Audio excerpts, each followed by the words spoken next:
Hello, my lovely supporters. Welcome back to another video. Mark Golding, the leader of the PNP in Jamaica, has been a topic of discussion regarding his dual citizenship. In 2022, Golding revealed that he holds both Jamaica and British citizenship.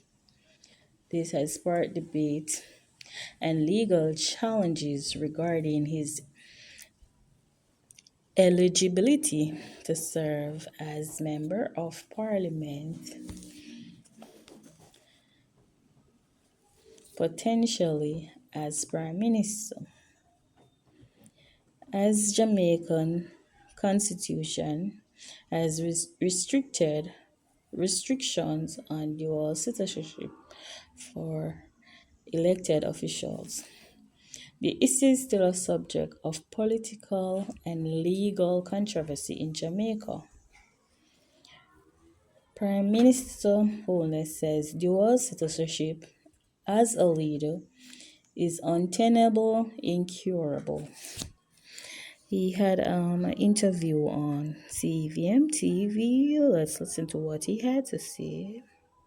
Loyalties, that you have a parachute should in case anything go wrong, that you may not be subject to the full force of the laws of the country that you serve because you are a citizen of another country.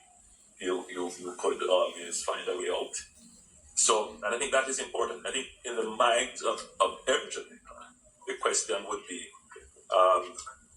is the leader of your country fully, wholly and solely committed to your best interest, and there is no other loyalty or interest drawing on the decisions that they make.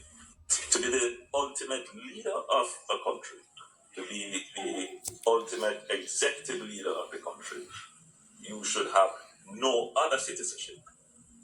There should be no question by your citizens that you lead, that you have somehow split loyalties, that you have a parachute should in case anything go wrong, that you may not be subject to the full. So, Mr. Holness is saying, as a leader of a country, you should have no other citizenship.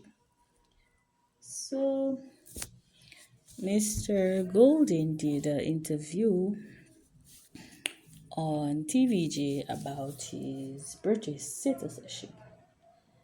So let's listen to what he had to say about this.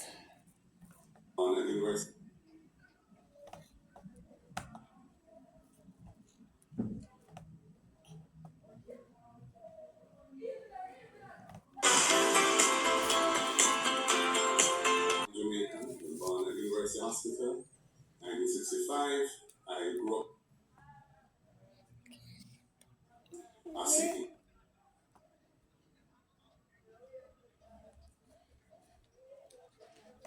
So what? Process, which has been a process which many people feel has not been inclusive, has not been participatory, and has left a lot of people feeling frustrated and excluded.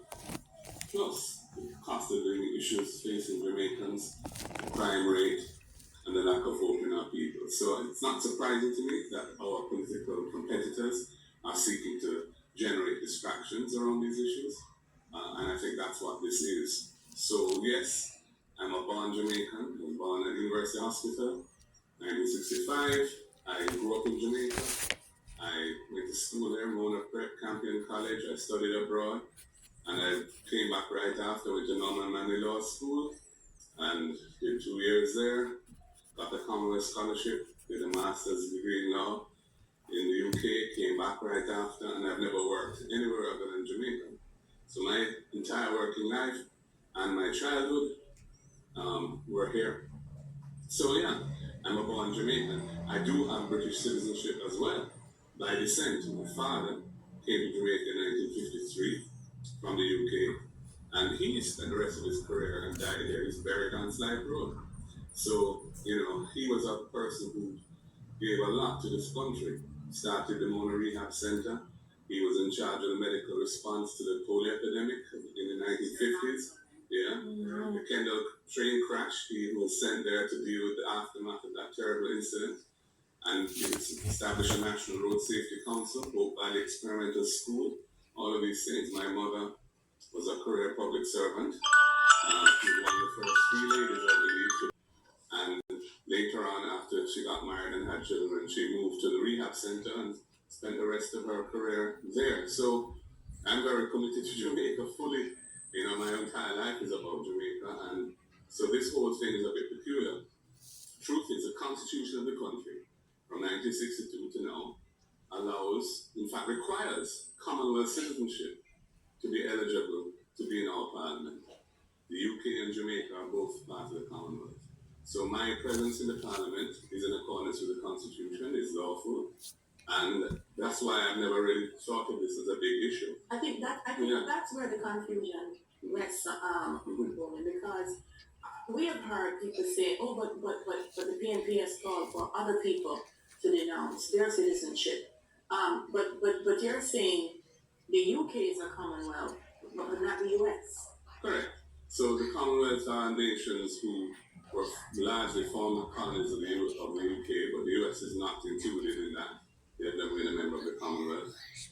So there was an instance in 2007 when a number of candidates were, in fact, not eligible to be in Parliament because they had citizenship from countries that were not in the Commonwealth.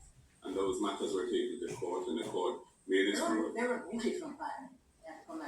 They had by-elections that were held, correct? And some of them, I think they renounced their citizenship in order to be eligible. Right. And that happened. But there are a number of people in Parliament who are Commonwealth citizens. I'm not the only one.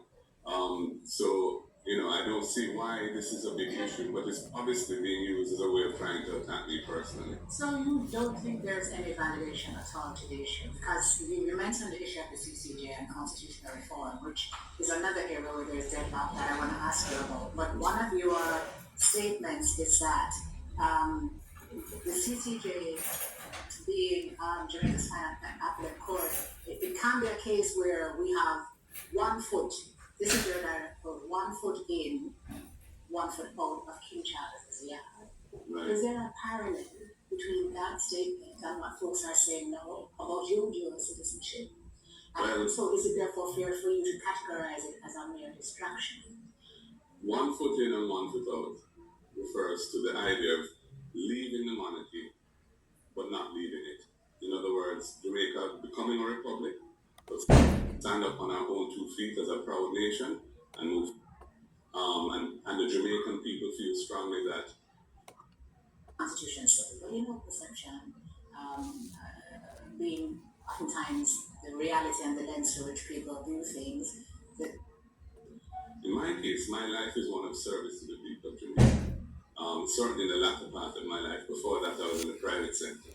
But since 2007, when I became a senator, and more importantly, since 2012, when I became part of the government as Minister of Justice, and now as leader of the opposition, my life is... Mr. Golden, if that's an issue, you need to do the right thing. Marky G, do the right thing. Marky British, do the right thing. Diamond, top call the man name to me, top call the man name. When me and the man have, the man have friend. One, two, people. One, two, people. Yeah, top on what? The man have friend. One, two, people. One, two, please, I beg you, pass that right now. I'm not answer the question. I'm scared though. Okay. No, where you go for the prayer? I'm talking about answer.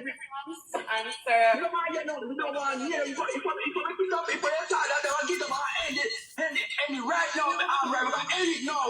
No, you don't have. You don't have to answer. We're gonna end it now. Don't do that. Don't read. That is the interview about the body business. Don't come and let you people here. Guys, don't come on. Pass that, please, I beg you, pass that right now. I'm not out of the question. I'm telling you so. Okay. No, where you go for the prayer? I'm talking about answer. You don't want to hear. If you So Jamaicans are awaiting to see how this will ends with Mr. Mark Golding, how it will pans out. Okay.